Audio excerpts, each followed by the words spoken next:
نحمده ونصلي على رسوله الكريم اما بعد اعوذ باللہ من الشیطان الرجیم بسم اللہ الرحمن الرحیم شہر رمضان الذي انزل فيه القرآن صدق اللہ العظیم۔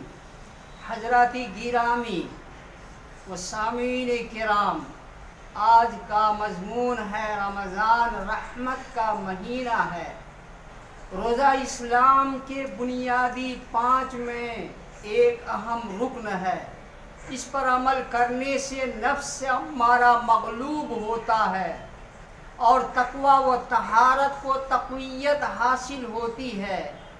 روزہ اس وقت فرض ہوا جب قبلہ بجائے بیت المقدس کے کعبۃ اللہ قرار پایا، یعنی 10ویں شعبان ہجرت نبوی کے 1.5 برس بعد۔ روزہ کا فائدہ، روزہ دار کو آخرت میں اس کا ثواب ملے گا۔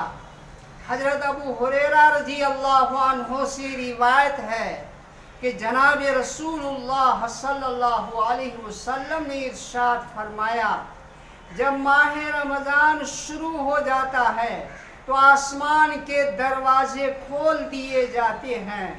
ایک روایت میں ہے کہ جنت کے دروازے کھول دیے جاتے ہیں اور جہنم کے دروازے بند کر دیے جاتے ہیں۔ کسی عمل خیر کا سب سے عظیم فائدہ یہ ہے کہ اللہ تعالیٰ کی خوشنودی حاصل ہو جائے اور پروردگار کی رحمت کاملہ صاحب عمل کو دنیا و آخرت میں اپنی آغوش میں چھپا لے۔ اس اہم ترین فائدہ کو حاصل کرنے میں روزہ کو بڑا خاص دخل ہے، اس لیے کہ روزہ دار اپنے رب کی مرضی و خوشنودی کی خاطر اپنی خواہشوں اور رغبتوں کو چھوڑ بیٹھتا ہے اور نفس حریص کو ان کے پاس جانے سے روک لیتا ہے، تو پھر اللہ تعالیٰ اس کے بدلہ میں اس بندہ کو اپنی رضا و خوشنودی کی دولت بے بہا سے نواز دیتا ہے۔ روزہ کا عظیم فائدہ یہ ہے کہ روزہ کی وجہ سے دل کدورتوں اور آلودگیوں سے پاک و صاف ہو جاتا ہے، کیونکہ دل کی کدورت آنکھ، زبان اور دوسرے اعضاء کے فضول کاموں کی وجہ سے ہوتی ہے، یعنی فضول باتیں کرنا، آنکھوں کا بلا ضرورت دیکھنا۔ روزہ دار فضول گوئی اور فضول کام سے بچا رہتا ہے، اسی وجہ سے اس کا دل صاف اور مطمئن رہتا ہے۔ انسان کو پاکیزہ دل و اطمینان قلب اچھے و نیک کاموں کی طرف رغبت اور درجات عالیہ کے حصول کا ذریعہ بنتا ہے۔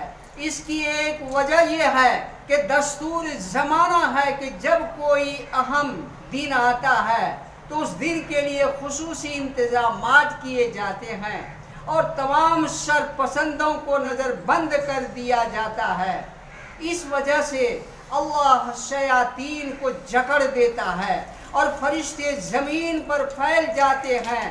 اب شیاطین ان لوگوں پر اثر انداز ہوتا ہے جن میں ان کاموں کا اثر قبول کرنے کی صلاحیت ہوتی ہے۔ یہ صلاحیت حیوانیت کے جوش مارنے کی وجہ سے ہوتی ہے جو اس نے 11 مہینے شیطان والا عمل کو اپنایا تھا۔ اللہ تعالی ہم سب کے لیے رمضان رحمت کا مہینہ بنا دے اور اچھے اعمال کی توفیق عطا فرما دے۔ وما علینا الا البلاغ۔